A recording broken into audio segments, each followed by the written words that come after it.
Welcome to our tutorial on how to set a YouTube video as made for kids on your PC.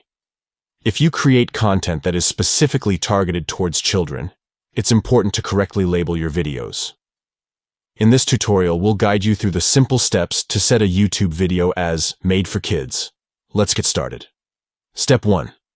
Open YouTube Studio on your PC by launching it from your browser or desktop shortcut. Step 2. In YouTube Studio, navigate to the Content section. Step 3. Select the video for which you want to set the audience and click on Details. Step 4.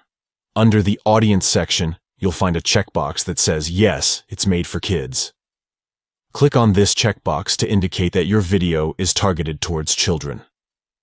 By following these quick and easy steps, you can correctly label your YouTube video as made for kids on your PC. Thank you for watching our tutorial. If you found this information helpful, please consider giving this video a thumbs up and subscribing to our channel for more useful tutorials on YouTube and other tech-related topics.